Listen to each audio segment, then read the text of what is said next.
terlebih dari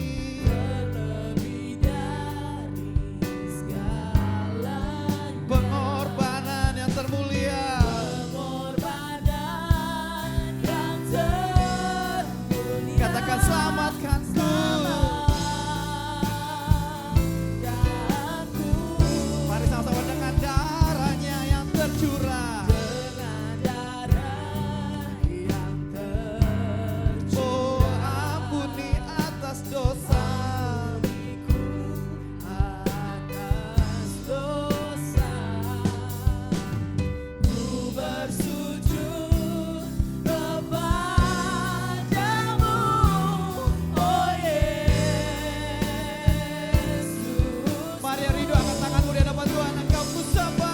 Kamu sembah Bapa mulia, selingkanku dengan darahmu.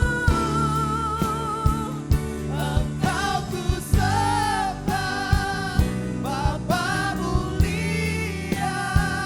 Seumur hidupku ku Engkau ku sembah, Kau yang terindah, pulihkanku dengan darahmu.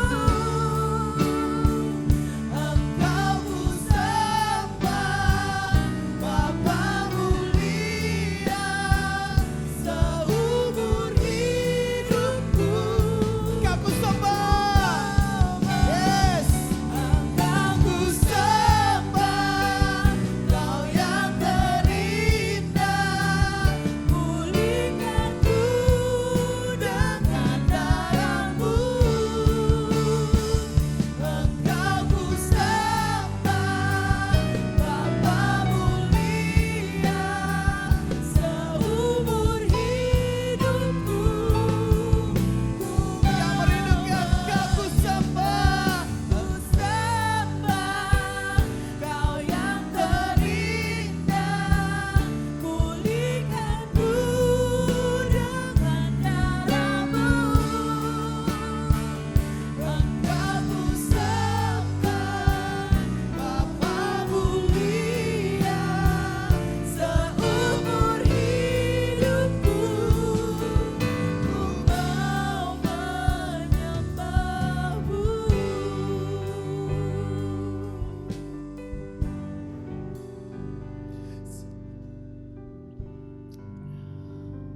Haleluya Tuhan Yesus. Kami tahu pagi hari ini ya Tuhan, pagi yang kami nantikan untuk kami beribadah kepadamu ya Tuhan.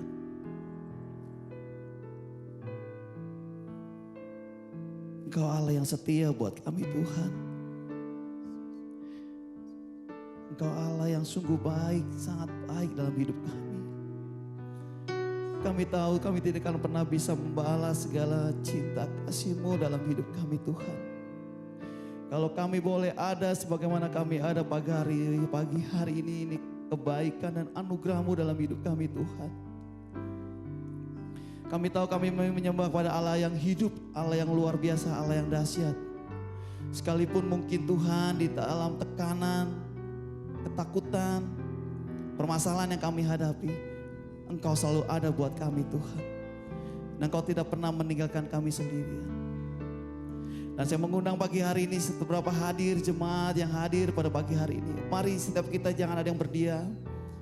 Naikkan syukur-Mu kepada Tuhan. Jadikan pagi hari ini adalah pagi yang saat kita sama-sama bersekutu kepada Tuhan. Katakan Tuhan Engkau baik. Naikkan sembah-Mu, haleluya. Kami mau menyembah Tuhan. Mari berikan pujian bagi Dia, berikan pengagungan dan hormat dan kemuliaan. Pandang kebaikannya, Dia ada di sini. Oh, haleluya. Glory, haleluya Tuhan. Kami ingin menyembah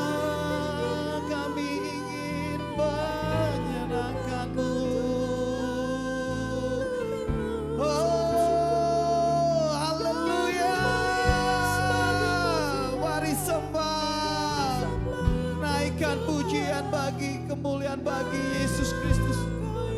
Terus menyembah Dia dalam roh. Bangkitkan semangat imanmu. Haleluya. Haleluya. Glory, haleluya Tuhan. Nikmati setiap kebaikannya. Nikmati setiap penyembahan kita dapat Tuhan pagi hari ini.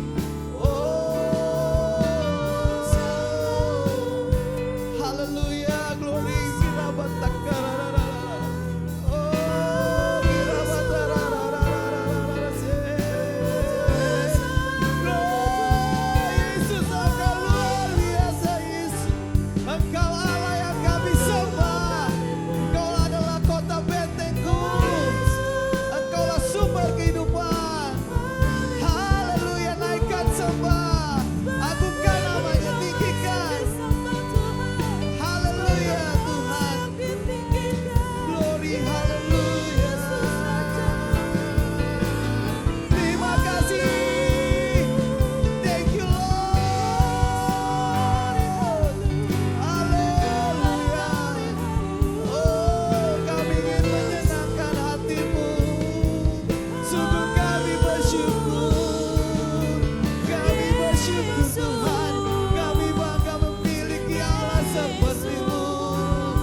Haleluya Tuhan, sungguh indah ketika kami bisa menyembah-Mu ya Tuhan. Sungguh indah ketika kami boleh bersama-sama untuk memuji dan menyembah Engkau Tuhan. Kami mau katakan dalam hidup kami Tuhan Yesus, Engkau sangat berarti buat kami. Kami butuh Engkau ya Tuhan. Kami tidak akan mampu berjalan sendirian tanpa Engkau beserta kami ya Tuhan Yesus. Terima kasih Tuhan buat penyertaan-Mu, perlindungan-Mu, pemeliharaanmu dalam sepanjang hidup kami ya Tuhan. Kalau kami boleh melewati Tuhan pada saat ini di tahun 2020 masuk di bulan ke-7 ini Tuhan. Engkau sangat luar biasa Tuhan, Engkau menjaga kami Tuhan bersama seisi keluarga kami, bersama seluruh keluarga kami Tuhan. Kami mau katakan mari kita katakan Dia baik. Yesus Engkau baik. Oh, terus kami mau menyembah. Haleluya.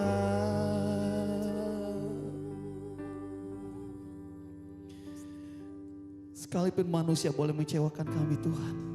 Sekalipun manusia mungkin yang kami cintai sering mengecewakan kami, meninggalkan kami.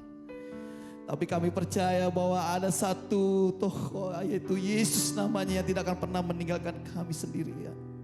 Bahwa Engkau selalu ada buat kami Tuhan. Dan pada pagi hari ini kami rindu mencari wajah-Mu ya Tuhan. Kami rindu, kami menyenangkan Engkau ya Tuhan. Kami rindu setiap hati kami diperbarui. Semakin hari kami menjadi serupa dan segambar dengan Engkau ya Tuhan. Haleluya Tuhan Yesus. Mari saudara saya undang untuk bangkit berdiri, kita katakan sama-sama. Engkau ku sembah, Kau yang terindah. Pulihkan ku dengan darah-Mu. Kau ku sembah, Kau ku sembah, Bapa mulia, seumur hidupku ku mau yang hidup. Mari kita angkat dua-dua tangan di hadapan Tuhan. Mari sama-sama katakan Engkau ku sembah. Kau ku sembah, Yes. Kau yang terindah. Pulihkan ku dengan darah-Mu. Engkau ku sembah, Bapa yang mulia. Seumur hidupku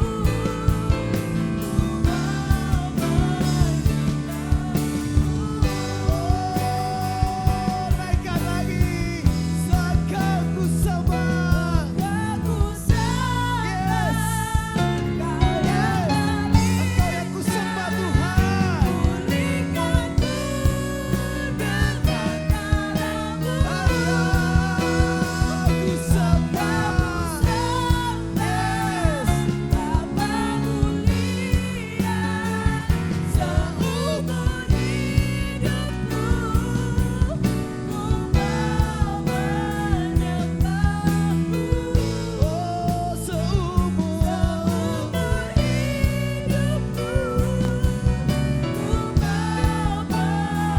seumur hidupku.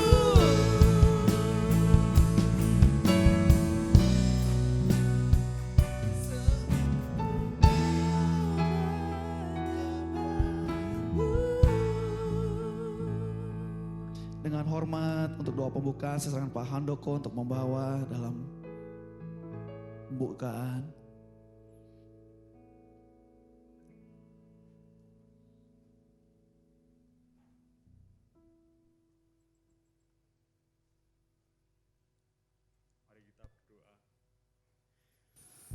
Bapa, kami mengucap syukur dan berterima kasih.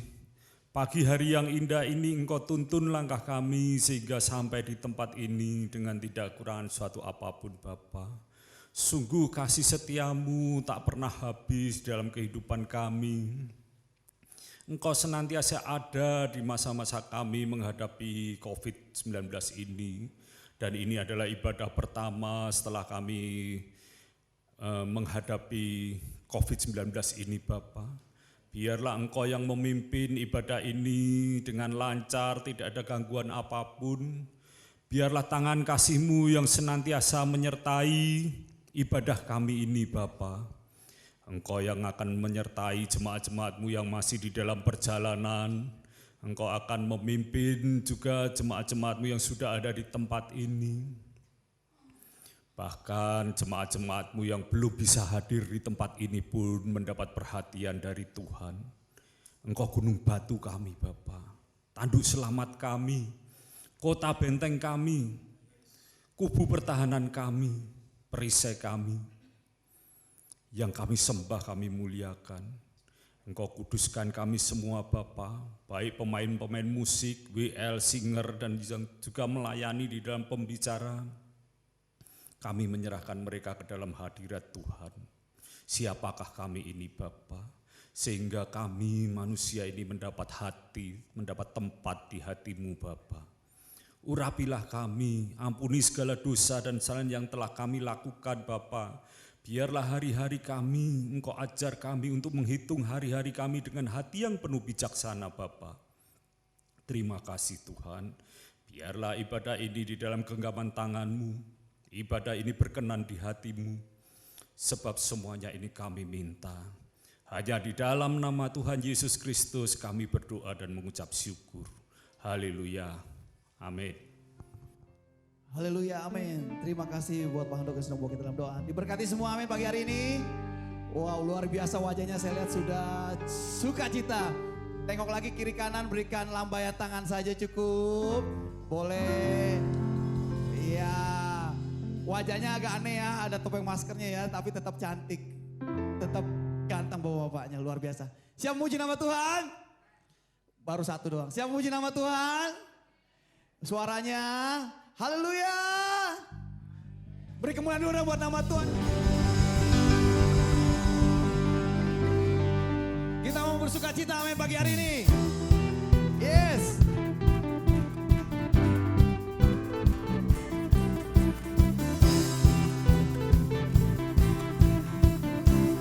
Yo, come on, go. Haleluya. Yo, lebih bersuka.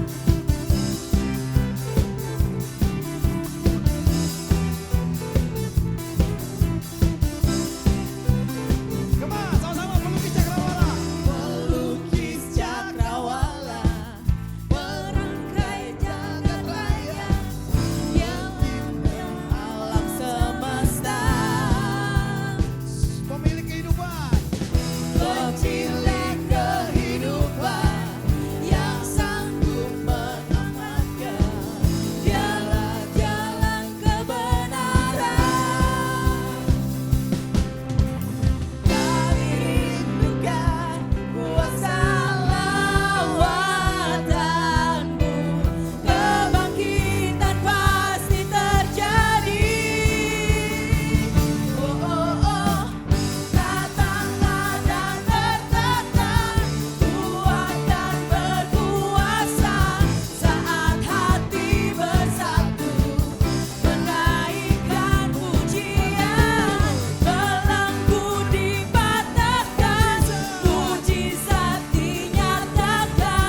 Yuk semua sama-sama lagi. Saya pengen ekspresinya lebih sukacita lagi.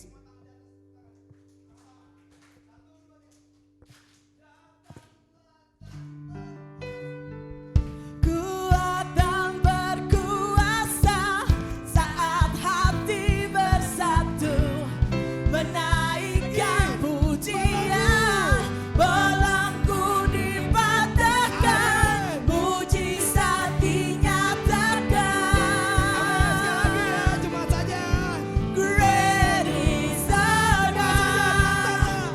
Datanglah dan berdatang, kuat dan berkuasa saat hati bersatu menaikkan pujian, belenggu dipatahkan, mujizat dinyatakan. Great is our God.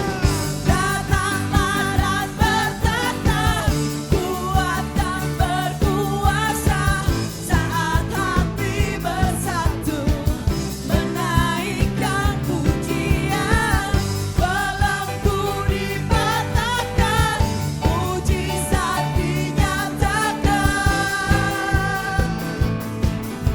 Great is our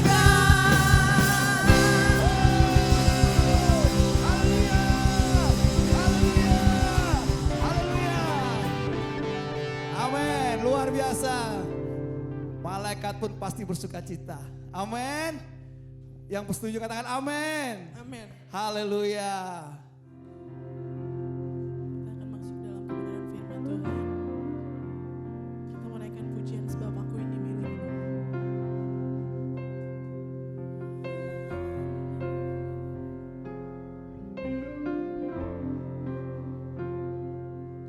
Kita mengatakan, Tuhan Engkau mendengar.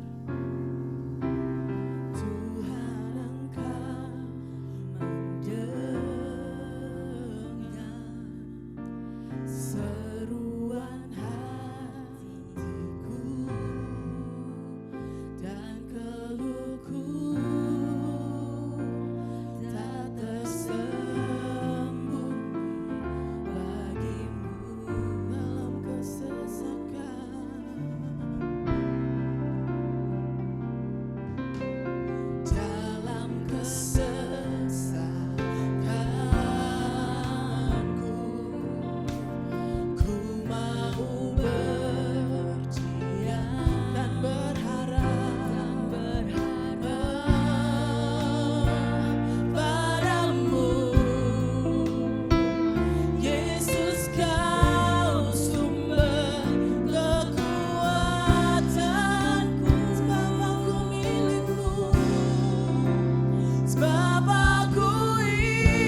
Terima kasih ya Tuhan untuk segala kebaikan-Mu. Terima kasih untuk segala kemurahan-Mu. Kami boleh ada hari ini di tempat ini ya Tuhan, tidak lepas dari pertolongan-Mu.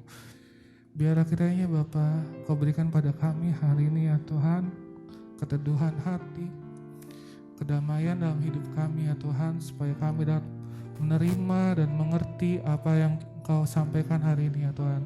Kami serahkan waktu kami selanjutnya dalam tangan-Mu. Hanya dalam nama ucap syukur untuk semua ini. Haleluya, amin.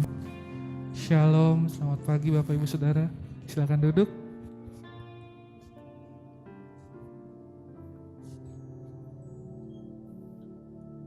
Oke.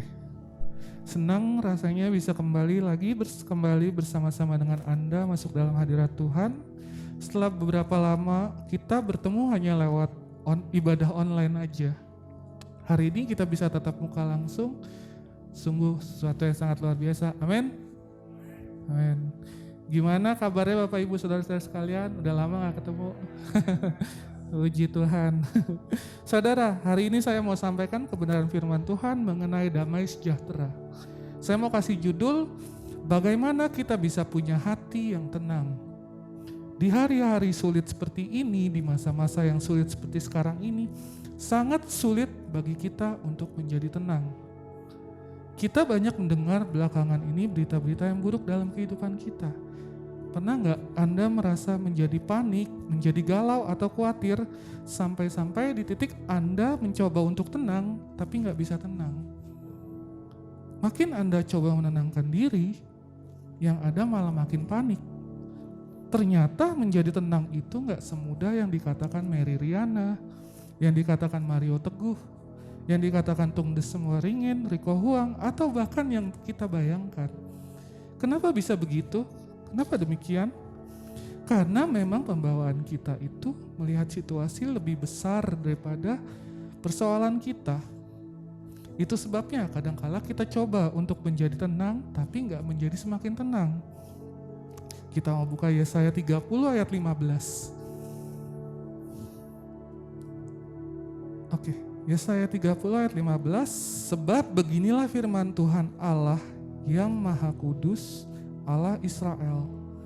Dengan bertobat dan tinggal diam, kamu akan diselamatkan. Dalam tinggal tenang dan percaya, terletak kekuatanmu, tetapi kamu enggan. Saudara, firman Tuhan bilang gini, ternyata dalam tinggal tenang dan percaya, disitulah terletak kekuatan kita. Iblis akan menggunakan berbagai cara untuk membuat kita menjadi gak tenang. Kenapa kok iblis ingin supaya kita jadi gak tenang? Itu karena supaya kita menjadi lemah. Karena ketika iblis berhasil membuat kita tidak tenang, kalau dia menggunakan segala cara memanipulasi keadaan kita, membuat kita panik, maka dia akan berhasil membuat kita menjadi lemah. Dan biasanya ini yang biasa terjadi, saya nggak tahu mungkin Bapak Ibu juga begini, biasanya kalau orang itu panik, orang itu galau, maka orang itu akan dikuasai oleh kekhawatiran. Ketika dia nggak jadi tenang, biasanya ini yang terjadi. Orang itu akan mengandalkan kekuatannya sendiri untuk mencoba berbagai hal. Dan ujung-ujungnya, dia nggak berhasil. Dia semakin panik dan ujung-ujungnya kita jadi tergesa-gesa. Kita lakukan banyak hal tapi itu bukan lahir karena iman. Bukan lahir karena hati yang tenang. Tapi kita melakukan segala hal untuk menutupi ketidaktenangan kita.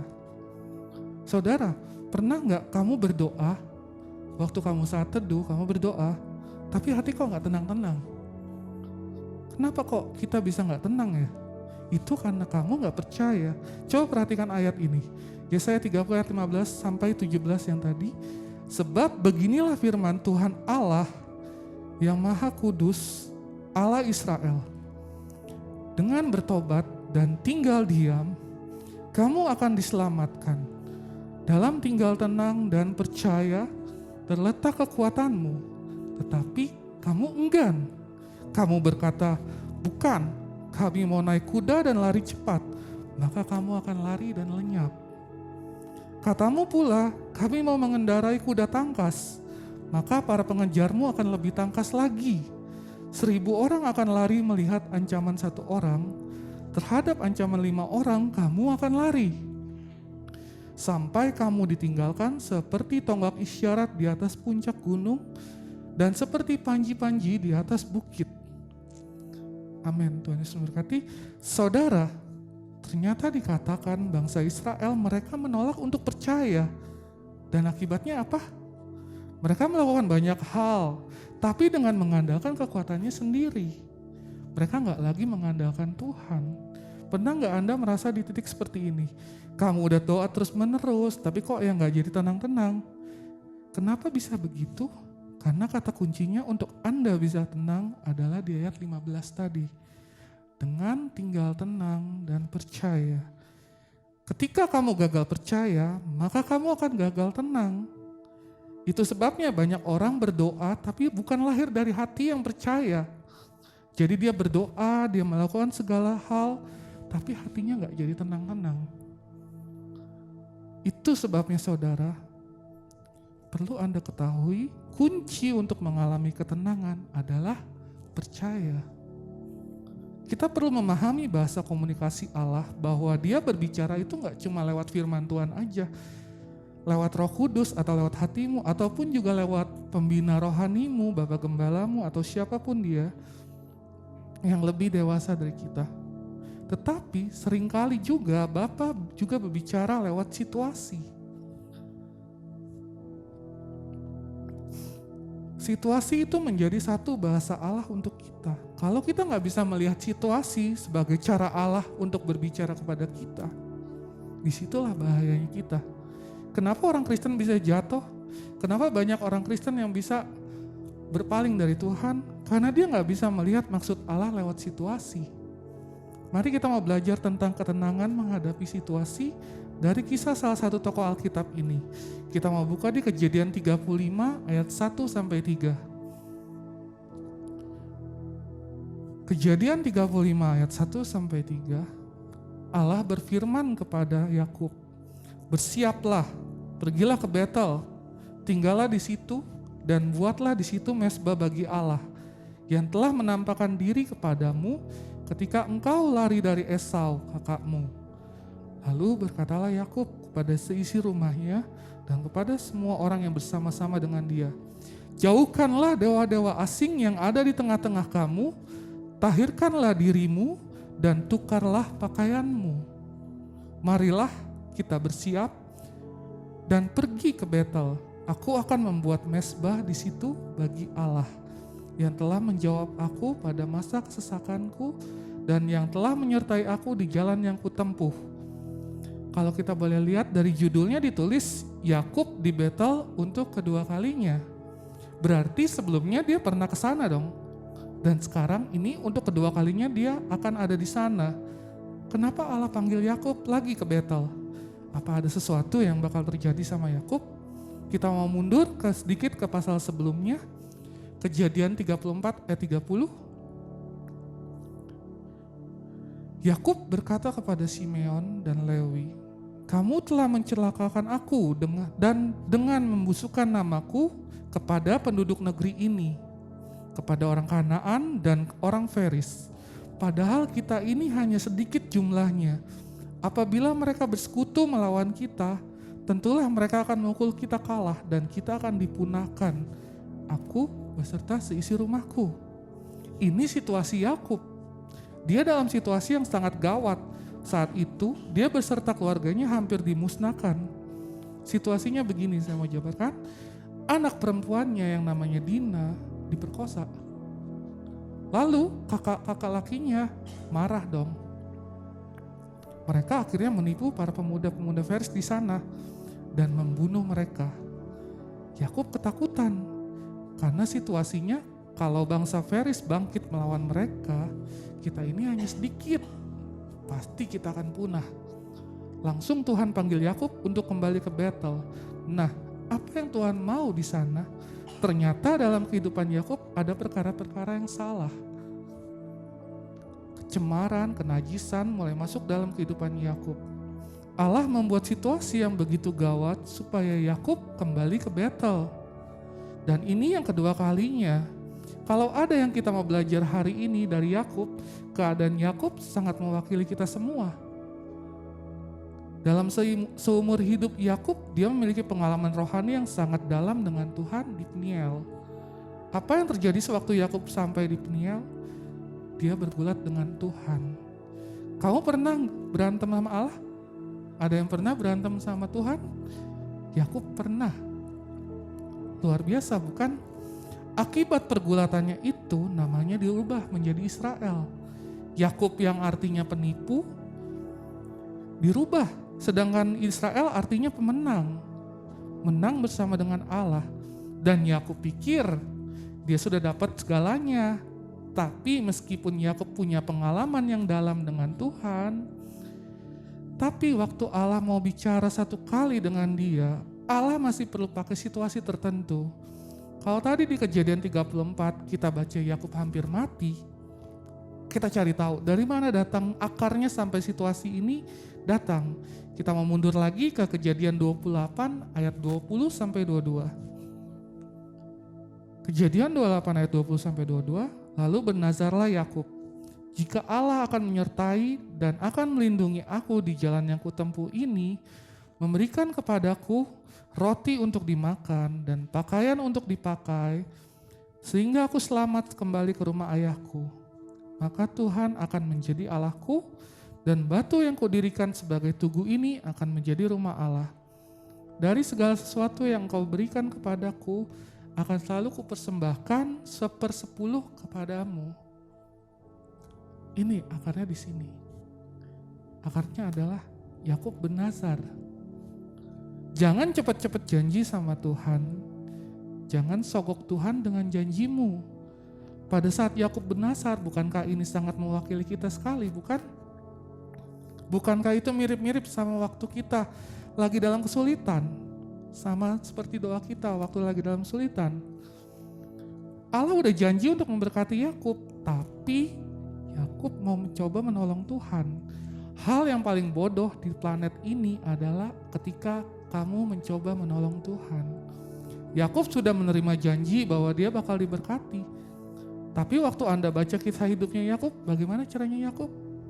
Yakub mau coba tolong Tuhan, dia tipu bapaknya, dia tipu kakaknya, dia jadi harus lari dari keluarganya, dikejar-kejar Esau. Dan setelah di Peniel, dia itu mulai bernazar dengan Tuhan. Kiranya Tuhan memberikan aku roti, pakaian, dan menjaga perjalananku. Bukannya itu mirip dengan daftar doa kita dengan Tuhan? Kita minta sebanyak-banyaknya sama Tuhan. Nah, ini masalahnya. Paginya Yakub bernazar, malamnya dia lupa. Ketika Yakub pergi ke timur, meskipun dia berdoa minta Tuhan jaga dia, beri dia makan, pakaian, semuanya, tapi Yakub selalu berusaha pakai caranya sendiri. Yakub penipu bukan? Nah, Tuhan pertemukan dia dengan Laban. Kalau Yakub penipu, Laban itu rajanya tipu. Laban itu adalah mertuanya Yakub. Mereka berdua tukar-menukar tipu 20 tahun lamanya. Yakub tipu Laban, Laban tipu Yakub, Yakub tipu Laban, Laban tipu Yakub, tukar-tukaran tipu 20 tahun lamanya. Gak bosen ya? Sampai akhirnya Yakub frustasi sama Laban. Yakub gak bisa ngalahin Laban, sampai akhirnya Allah sendiri yang menarik keluar Yakub dari tangan Laban. Lalu Yakub pulang. 14 tahun Yakub bekerja untuk bisa dapat Rahel. Sekarang dia punya kekayaan, punya banyak ternak, punya keluarga, punya anak-anak, punya semuanya. Ingat Kejadian 28 tadi?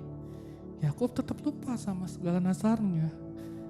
Yakub lupa nazarnya, tapi Tuhan gak lupa sama nazarnya. Dalam perjalanan Yakub sambil senang-senang, dia berjalan menikmati segala kekayaannya. Apa yang Yakub minta semuanya sudah Tuhan berikan. Tapi apa yang Yakub janji belum ada satupun yang Tuhan terima. Oleh sebab itu Tuhan kirim situasi yang baru di Kejadian 34 tadi. Kalau kita baca kelihatannya Tuhan kejam ya. Kok nyiksa-nyiksa Yakub gitu. Enggak, Tuhan enggak gitu. Tuhan enggak kurang kerjaan nyiksa-nyiksa manusia. Tapi ini Tuhan tahu untuk seorang Yakub dia perlu pakai situasi.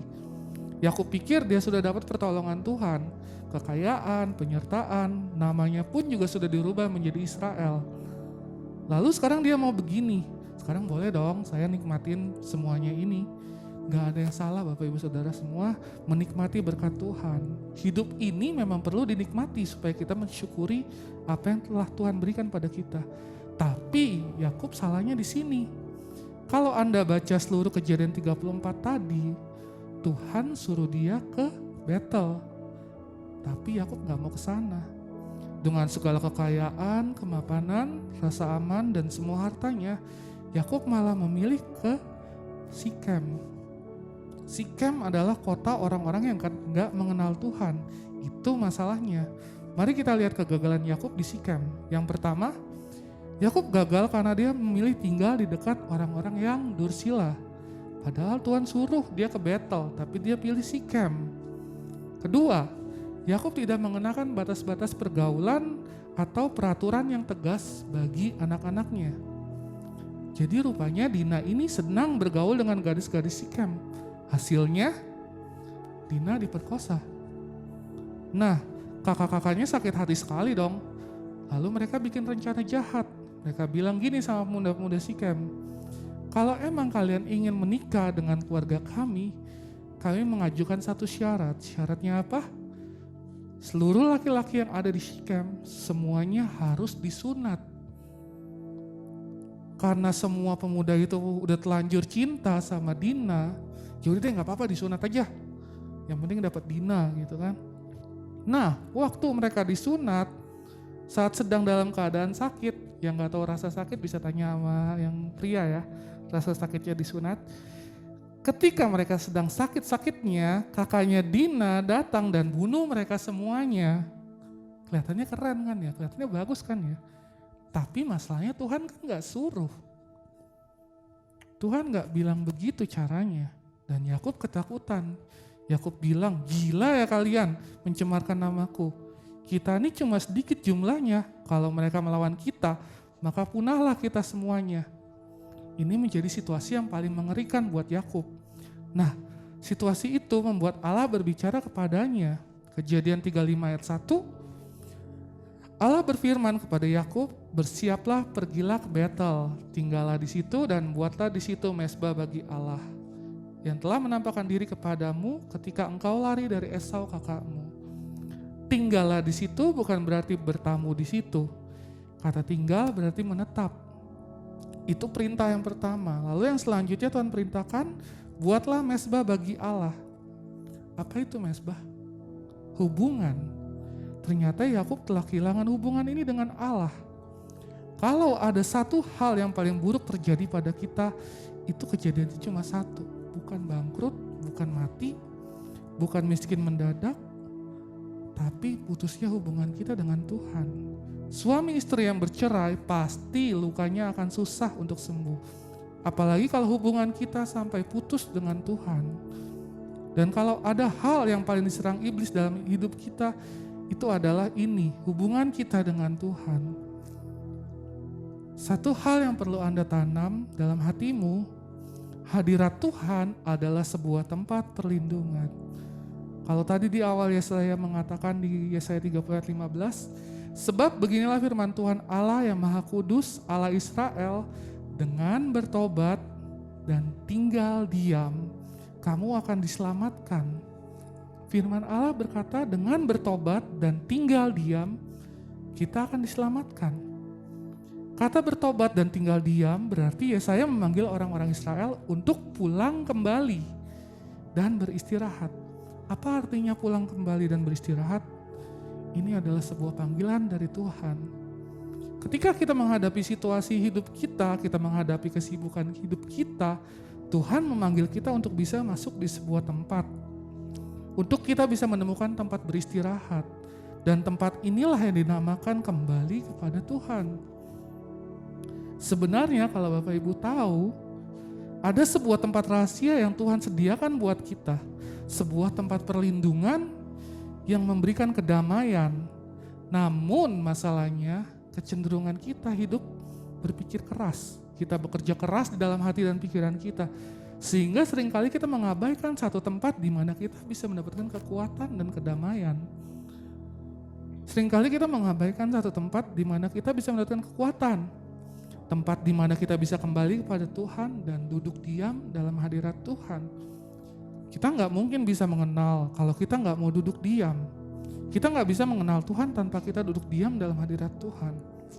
Tanpa kita rest dan beristirahat. Seringkali waktu kita masuk dalam hadirat Tuhan, hati kita nggak bisa diam. Pikiran kita pun juga nggak bisa diam. Itulah sebabnya kenapa kita gagal masuk dalam tempat peristirahatan itu. Kita gagal masuk dalam hadirat Tuhan. Dan iblis seringkali menggagalkan kita untuk masuk dalam hadirat Tuhan dengan banyak-banyak pikiran. Saudara, ketika Anda masuk dalam hadirat Tuhan, kita disibukkan dengan besok mau makan apa ya? Cicilan panci sisa berapa? Dengan notif IG atau WA atau chat di WA atau di Facebook yang masuk ke HP kita. Ketika kita masuk ke hadirat Tuhan, mulut kita menyembah Tuhan, tapi hati kita kemana-mana. Pernahkah Anda mau masuk dalam hadirat Tuhan tuh itu rasanya sulit banget. Karena pikiran Anda mengembara kemana-mana. Anda khawatir terhadap banyak hal. Itu yang membuat Anda gak bisa duduk diam di dalam hadirat Tuhan. Tanpa kamu duduk diam di dalam hadirat Tuhan, kamu akan gagal mengenal Tuhan. Saudara, ketika Anda masuk duduk diam dalam hadirat Tuhan, disitulah Anda akan menerima kekuatan, Anda akan menerima pewahyuan, disitulah Anda akan menerima identitas Anda juga. Kita juga bisa menemukan panggilan kita dalam hadirat Tuhan. Kita pun juga bisa menemukan kepercayaan diri dalam hadirat Tuhan. Waktu kita baca Alkitab, kita tahu bahwa Tuhan pasti akan menyertai hidup kita. Tuhan pasti akan menolong hidup kita. Tetapi akan menjadi jauh lebih berbeda ketika Anda berada dalam hadirat Tuhan. Tuhan bukan lagi hanya sekedar tertulis menyertaimu, tapi kamu akan merasakan betul-betul bahwa Tuhan sedang hadir saat ini. Dan Anda akan diliputi sebuah pernyataan Allah bahwa Dia menyertaimu sekarang dan selama-lamanya. Itu akan menghasilkan sebuah confident, kepercayaan diri yang luar biasa dahsyatnya. Itu sebabnya Yesaya menulis, dengan kembali kepadaku, kembali kepada hadiratku, dengan tinggal tenang dan percaya, di situ letak kekuatanmu. Ini yang terjadi ketika Yakub melakukan satu pembaruan. Karena perombakan itu, lihat berkat yang Yakub dapat. Kita buka Kejadian 35 ayat 5. Setelah Yakub mau berangkat ke Betel. Sesudah itu berangkatlah mereka, dan kedahsyatan yang dari Allah meliputi kota-kota sekeliling mereka, sehingga anak-anak Yakub tidak dikejar. Saya mau bagikan ada dua hal yang Anda harus percaya supaya hati Anda menjadi tenang. Pertama, Anda harus percaya bahwa Tuhan menyertaimu. Mazmur 62 ayat 1, untuk memimpin biduan, menurut Yedutun, Mazmur Daud, hanya dekat Allah saja aku tenang, daripadanyalah keselamatanku. Dalam situasi yang sulit yang Anda hadapi, kamu harus sadar bahwa Tuhan itu ada di dalammu. Kamu harus sadar bahwa Tuhan itu sudah tinggal dalam kita permanen selama-lamanya. Berarti sebenarnya Tuhan itu dekat dengan kita. Tapi sekalipun Tuhan itu tinggal dekat dengan kita, kenapa kok seringkali kita gak bisa tenang? Itu karena kita lebih fokus, lebih condong kepada masalah kita, kepada pikiran kita sendiri. Kita lebih fokus pada apa yang buruk yang akan terjadi dalam hidupan kita. Kita lebih sadar sama bahaya ketimbang penyertaan Tuhan. Kita lebih sadar sama rencana iblis ketimbang penyertaan Tuhan dalam hidupmu. Itu sebabnya ini menjadi momen ketika Anda dalam masa sulit, Anda perlu mendekatkan diri kepada Tuhan. Tuhan sebenarnya gak jauh dari kita, tapi hati kita yang menjauh dari Dia. Ketika kita semakin mendekat kepada Tuhan, perasaan tenang itu, kekuatan itu akan nyata dalam hidupan kita. Yang perlu kita percayai adalah jangan cemas, jangan khawatir. Kenapa? Karena Dia Bapa yang baik, Dia gak akan membiarkan atau meninggalkan kita. Tuhan akan pelihara kita. Bahkan Matius 7 pun juga Tuhan bilang, minta, cari, ketok. Bapak manakah kalau anaknya minta ikan dikasih ular, minta roti dikasih batu? Apalagi Bapamu yang di surga. Dia itu lebih baik daripada Bapa di dunia ini. Dia lebih tahu memberi yang terbaik kepada anak-anaknya. Seringkali waktu kita ini panik, kita pingin seluruh dunia tahu, kita pingin semua orang yang kita kenal tahu kalau kita butuh sesuatu. Kita ingin keluarga kita tahu, orang-orang di sekitar kita tahu kesulitan kita. Kita pingin semua orang tahu bahwa kita butuh pertolongan supaya orang-orang itu mau menolong kita. Saudara, sebetulnya kita gak perlu seluruh dunia tahu masalahmu. Kenapa? Karena Bapamu tahu apa yang kamu butuhkan. Jadi kalau Anda sadar bahwa Bapa itu memelihara hidupmu, tenanglah hati ini. Yang kedua, percaya bahwa Bapa itu bekerja. Bapa itu gak nganggur, dia itu aktif, dia gak pasif. Dia gak akan tinggal diam, dia sedang bekerja untuk menolong Anda dan saya. Suatu kali Yesus diundang ke pesta pernikahan di Kana. Tapi ternyata yang punya hajatan itu lagi kehabisan anggur. Wah, mereka panik dong. Kalau misalkan kamu waktu menikah mungkin atau yang belum nikah nanti mau menikah, bikin resepsi, yang diundang 200 orang, menu makanannya juga pastinya dilebihin dong untuk 250 orang mungkin ya. Anda undang 200 tapi ternyata tiba-tiba makanan yang kamu sajikan kurang. Bukannya itu membuat malu ya? Sama dengan mereka juga panik. Tapi Ibu Yesus mendengarnya dan tahu apa yang sedang terjadi. Lalu Ibu Yesus mendatangi Yesus dan minta tolong kepadanya. Tapi, sekali lagi, tapi Yesus jawab begini, Yohanes 2 ayat 3-4. Ketika mereka kekurangan anggur, Ibu Yesus berkata kepadanya, mereka kehabisan anggur. Kata Yesus kepadanya, mau apakah engkau daripadaku Ibu? Saatku belum tiba. Kalau kita dibilang begitu kita panik dong, kita malu dong. Tapi enggak dengan Ibu Yesus. Ibu Yesus tenang, dia enggak panik. Padahal Yesus sendiri ngomong, saatku belum tiba. Mau apa Ibu? Tapi si ibu itu ngomong sama pelayan-pelayan di sana. Yohanes 2 ayat 5. Tetapi Ibu Yesus berkata kepada pelayan-pelayan, apa yang dikatakan kepadamu buatlah itu. Tenang ya. Tenang aja, santai aja. Dia Yesus. Dia pasti tolong kamu. Tapi ini cuma masalah waktu. Nanti kalau dia ngomong sesuatu, apapun itu, turutin aja. Jadi ini adalah ekspresi percaya bahwa Yesus sedang bekerja. Walaupun saatnya belum tiba, walaupun hari ini mungkin Anda belum melihat, hatimu tetap tenang karena Anda gak khawatir. Kamu sadar bahwa Tuhan sedang bekerja. Ini cuma masalah waktu aja. Tuhan pasti bakal tolong hidup kita. Matius 11 ayat 28-30.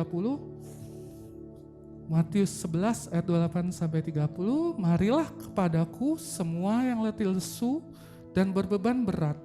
Aku akan berikan kelegaan kepadamu. Pikulah kuk yang kupasang dan belajarlah padaku, karena aku lemah lembut dan rendah hati, dan jiwamu akan mendapat ketenangan. Sebab kuk yang kupasang itu enak dan bebanku pun ringan. Kuk itu biasanya dipasang di dua binatang, yang dimana dua binatang itu sedang mengerjakan pekerjaan yang berat. Jadi kuk itu dipasang di dua binatang untuk mengerjakan pekerjaan-pekerjaan yang berat. Tapi Tuhan bilang, pikulah kuk yang kupasang. Apa artinya itu? Apakah itu artinya kita jadi binatang? Enggak, saudara. Bukan begitu. Tapi begini. Kita menjadi satu kuk dengan Yesus. Satu kuk dengan Roh Kudus. Kuk yang kupasang itu ringan, bebanku pun itu enak. Jiwamu akan mendapat ketenangan. Maksudnya apa? Dalam tekanan atau masa-masa sulit, tekanan berat yang kita alami dalam kehidupan kita, Tuhan memimpin kita. Dia menjadi satu kuk dengan kita. Dia udah bagi beban dengan kita. Ketika dia belok ke kiri, kita juga ikut ke kiri. Ketika dia ke kanan, kita juga ikut ke kanan. Tuhan yang memimpin hidup kita. Kita gak perlu tahu hari esok kita nanti seperti apa. By the way, bahkan kita pun juga buta 2 jam ke depan kita bakalan terjadi apa dalam kehidupan kita nanti 2 jam ke depan. Tapi Tuhan mau jangan kamu khawatir. Kita ada dalam satu kuk dengan Tuhan.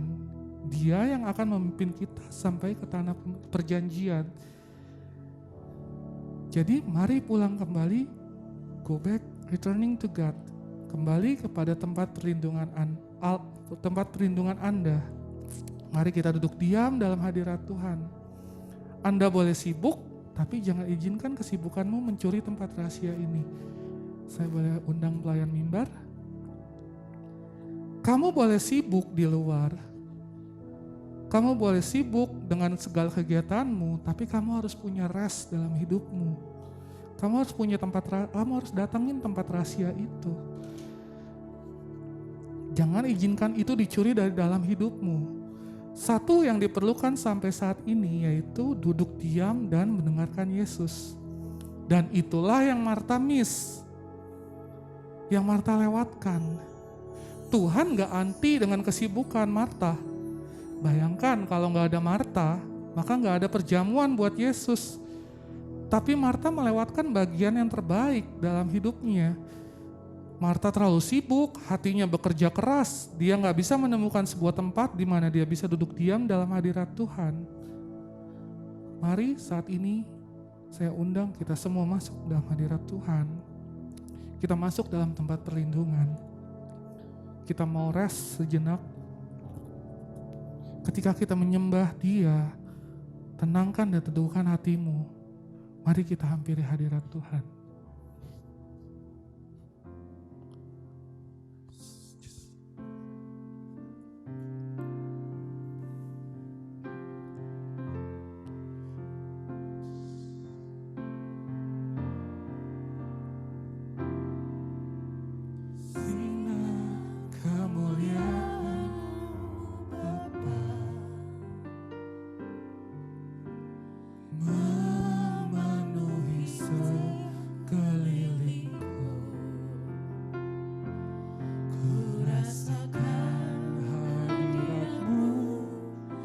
Tenggelamkan jiwaku, ku ingin dekat tinggal bersamamu. Sinar kemuliaan-Mu Bapa, memenuhi sekelilingku. Ku rasakan hadirat-Mu, Kau tenggelamkan jiwaku, ku ingin tetap tinggal bersamamu.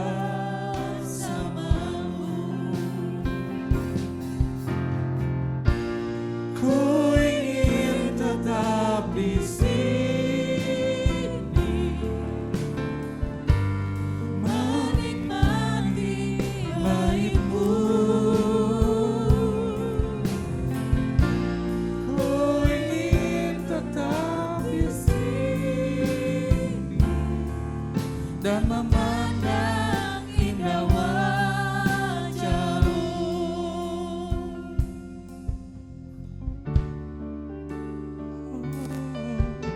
Sinar kemuliaan-Mu Bapa, memenuhi sekelilingku.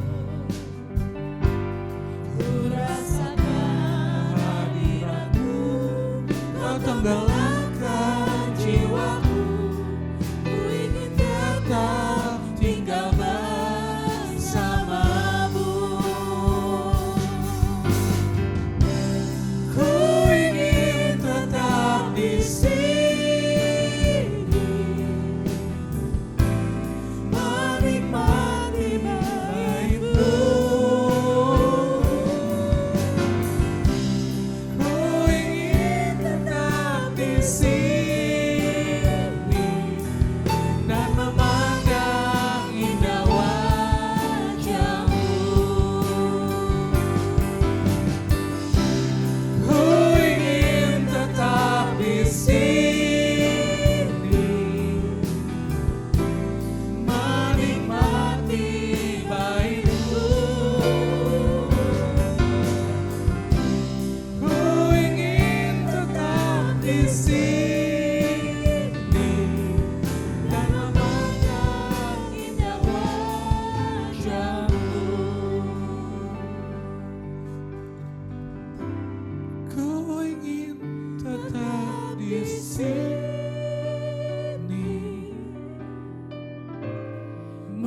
menikmati baik-Mu.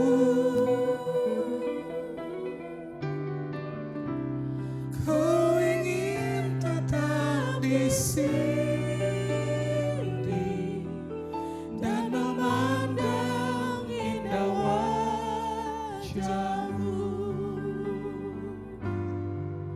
dan memandang indah wajah-Mu, dan memandang indah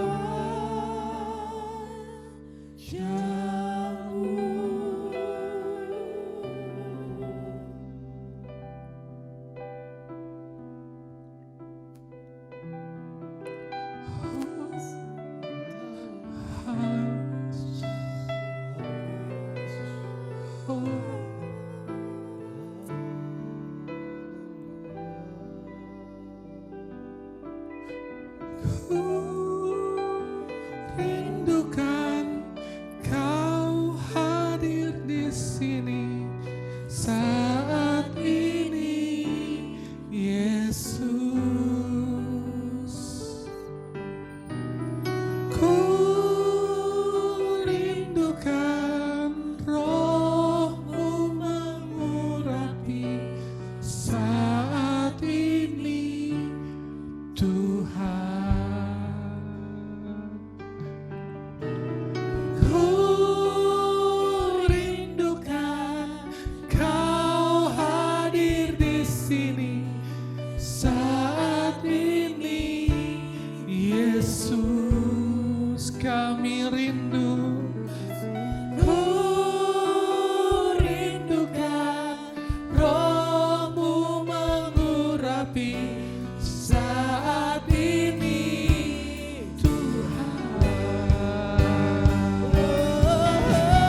Ku rindukan Kau hadir di sini saat ini.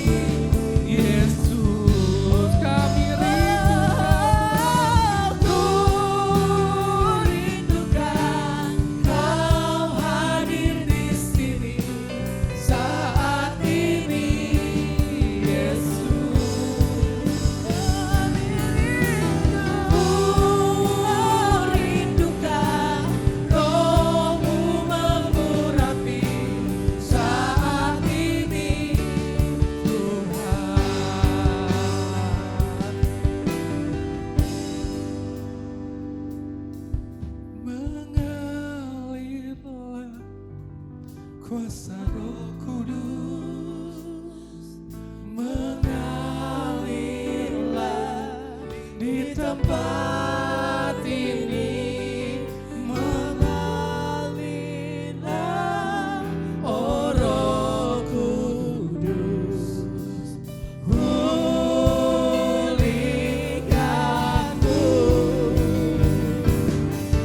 mengalirlah kuasa Roh Kudus, mengalirlah di tempat ini, mengalirlah, oh Roh Kudus, pulihkan,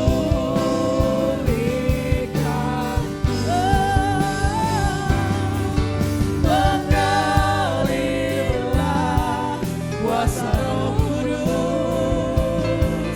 mengalirlah di tempat ini, mengalirlah, oh Roh Kudus,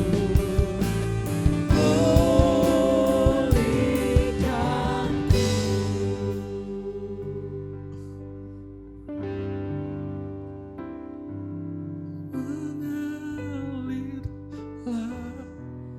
kuasa Roh Kudus, mengalirlah di tempat ini,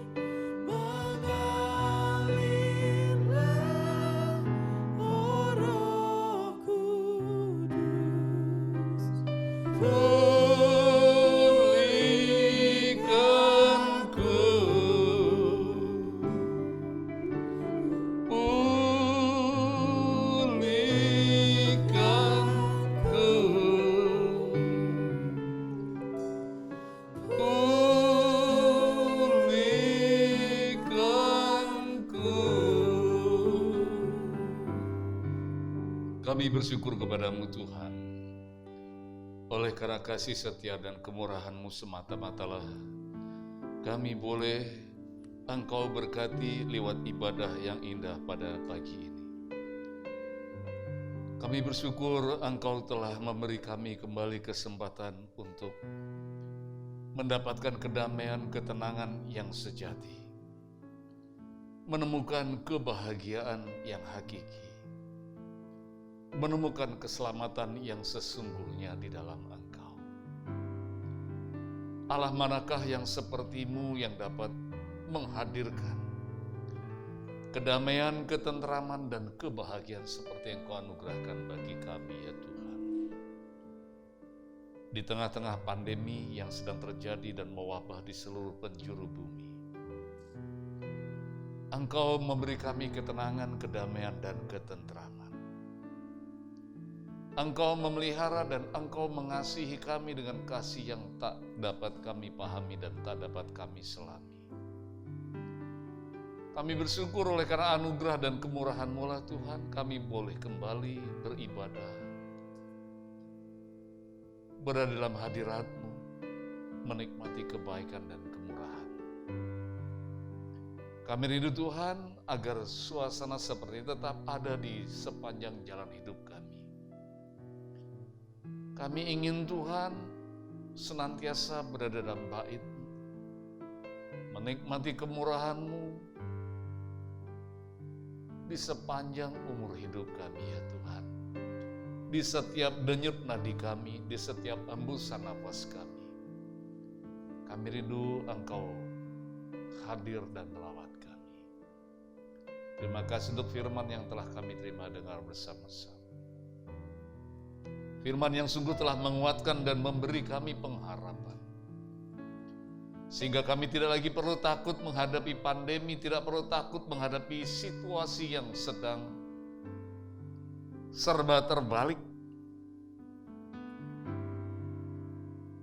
Seperti apapun keadaan yang kami alami, kami bersyukur kasih-Mu jauh lebih besar dari apa yang kami hadapi. Dalam nama-Mu Tuhan, Engkau berkati setiap kami yang telah menyimak dan mendengarkan firman ini. Kalau Engkau dapati hal-hal yang buat kami khawatir, cemas, bimbang, dan ragu, biar firman-Mu ini menjadi kekuatan, penghiburan, dan pengharapan yang abadi bagi kami. Sehingga jangan biarkan seorang pun dari kami pulang dengan tangan hampa. Tapi biarlah Tuhan kami pulang sebagai orang yang Kau berkati, yang Engkau limpahi dengan anugerah dan kasih setia-Mu. Sebentar kami akan bersama-sama memasuki sakramen perjamuan kudus. Tuhan, kuduskan, sucikan kami, layakkan kami untuk mendapat bagian di dalam kekudusan dan kesucian-Mu melalui roti dan anggur yang telah tersedia di tangan kami masing-masing. Kuduskan dan berkati roti dan anggur yang telah kami terima daripada-Mu. Kiranya roti dan anggur ini ya Tuhan, menjadi representasi dari tubuh dan darah-Mu. Dalam nama Tuhan Yesus, kami siapkan diri kami untuk memulai sakramen ini. Sidang jemaat yang dikasihi oleh Tuhan, mari kita bersama bangkit berdiri.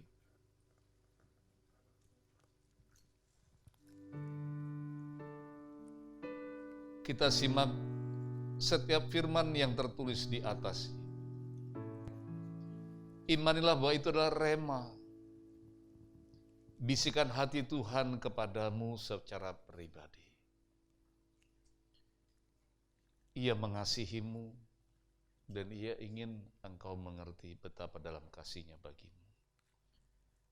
Sementara musik menurunkan pujian, salibnya teramat mulia.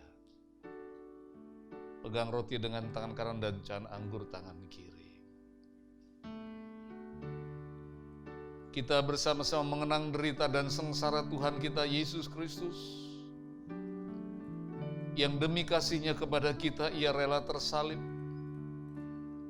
yang demi kasih-Nya kepada kita agar kita diselamatkan dari kebinasaan kekal.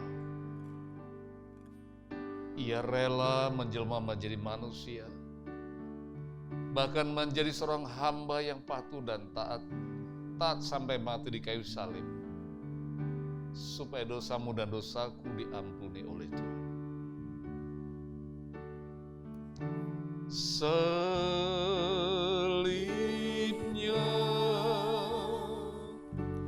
salibnya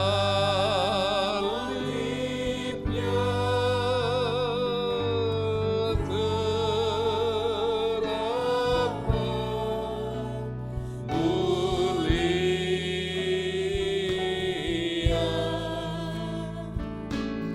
dosaku disucikan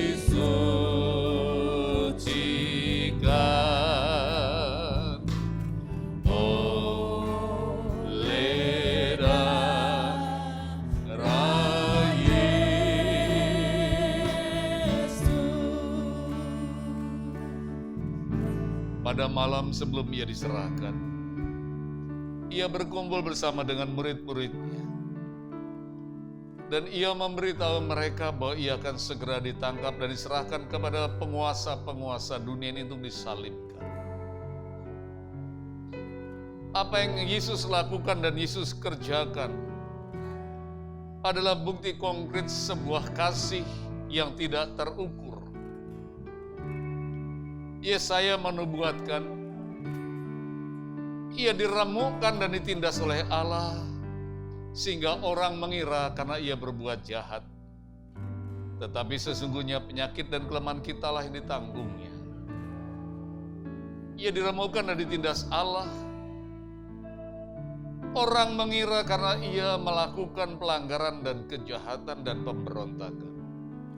Tetapi sesungguhnya pemberontakan dan dosa-dosa kita ditanggungkan di atas. Oleh karena itu sebelum makan roti dan minum cawan ini, simaklah firman Tuhan yang akan saya bacakan bagi saudara yang kasih dalam Tuhan. Angkat roti dengan tangan kanan tinggi lewat kepala. Dan simak firman Tuhan yang akan saya bacakan. Sebab apa yang telah aku teruskan kepadamu telah aku terima dari Tuhan, yaitu bahwa Tuhan Yesus pada malam waktu diserahkan, ia mengambil roti dan sesudah itu ia mengucap syukur atasnya. Ia memecah-mecahkannya dan berkata, inilah tubuhku yang diserahkan bagi kamu, perbuatlah ini menjadi peringatan akan aku. Inilah tubuh Kristus yang dipecah-pecahkan bagimu dan bagiku. Makan dengan iman dalam nama Tuhan Yesus Kristus.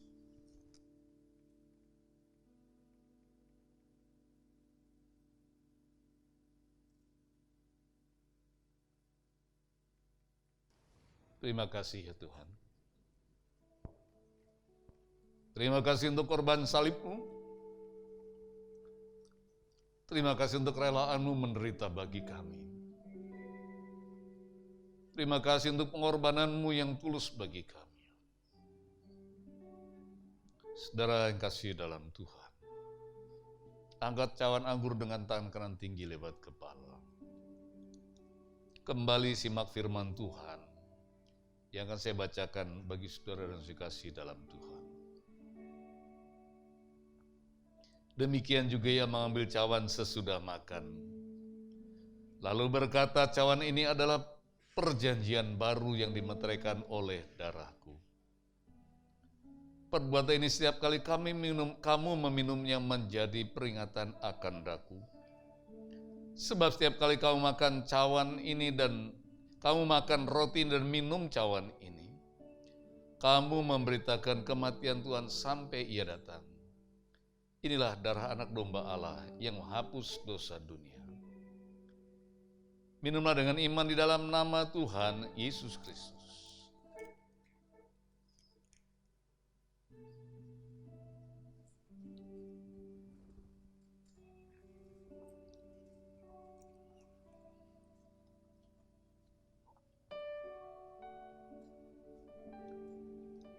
Sungguh berharga kematian-Mu ya Tuhan di kayu salib. Sungguh mulia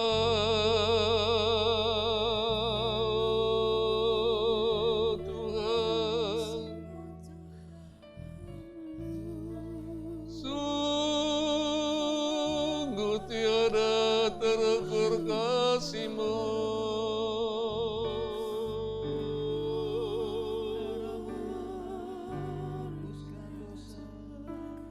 Terpujilah Engkau yang menebus dan menanggung segala dosa dan kesalahan kami dengan terpaku di kayu salib. Diberkatilah namamu Yesus kekal selama-lamanya.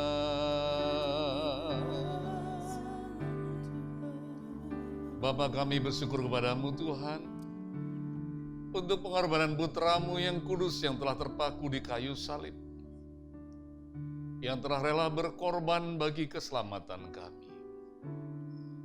Kalau bukan karena salib, kalau bukan karena Kristus, celaka dan binasalah kami.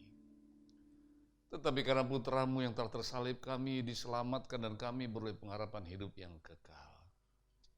Bahkan Engkau memberkati kami dengan kedamaian, ketenangan, dan ketentraman, jaminan hidup kekal, jaminan hidup untuk hari ini maupun hari yang akan datang. Terima kasih ya Tuhan. Janganlah biarkan seorang pun pulang dengan tangan hampa. Berkati sesuai dengan takaran dan kebutuhan masing-masing ya Tuhan. Yang sakit Engkau sembuhkan, yang susah Engkau hiburkan. Yang terikat Engkau lepaskan, yang berkekurangan Engkau berkati dengan berlimpah. Dalam nama Tuhan Yesus, Engkau jamah Emi, Engkau sembuhkan Emi. Demikian juga Tuhan Ibu Rahmat, Engkau jamah, Engkau pulihkan kesehatannya. Demikian juga anak kami Tuhan Nona yang dalam keadaan kurang sehat, juga Engkau jamah, Engkau pulihkan dan Engkau nyatakan kuasa-Mu, ijat-Mu.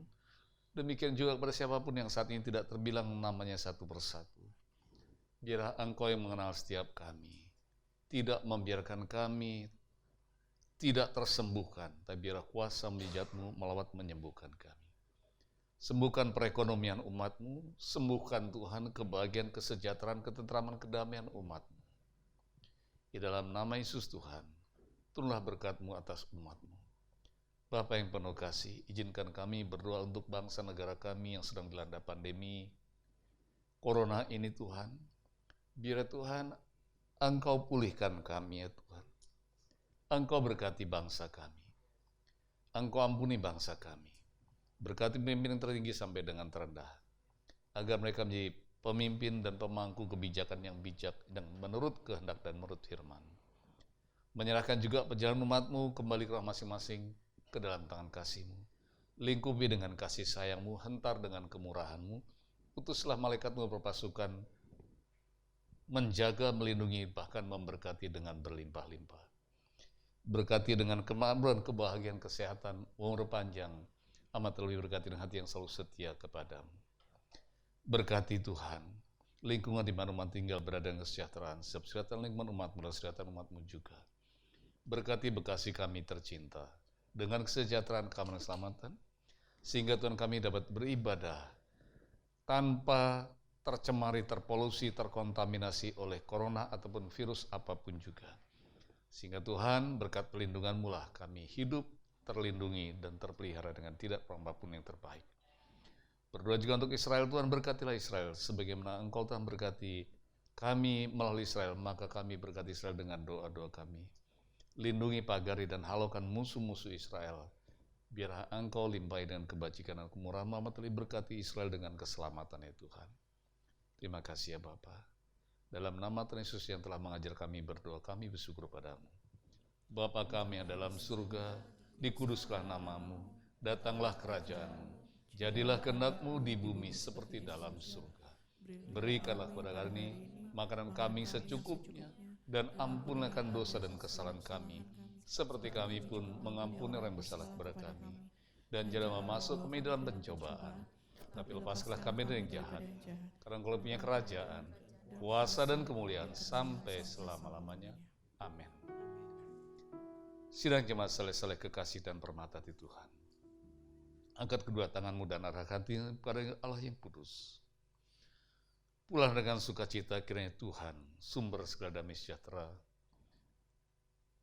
menyertai setiap langkahmu, memberkatimu dengan kelimpahan, menghalaukan bencana malapetaka, penderitaan kesusahan dalam hidupmu. Kiranya tangan Tuhan yang penuh kasih itu terulur untuk memberimu pertolongan, dan telinganya senantiasa mendengarkan demi mendengarkan doa, seruan, dan permohonanmu. Terimalah berkat anugerah damai sejahtera Allah Bapa, kasih sayang dari putranya yang tunggal, kasih karunia pernyataan pelindungan pemagaran Roh Kudus memberkati menjaga melihara engkau mulai pagi sampai selama Maranatha Tuhan menjemput gerejanya. Kerajaanmu datanglah, kehendakmu jadilah.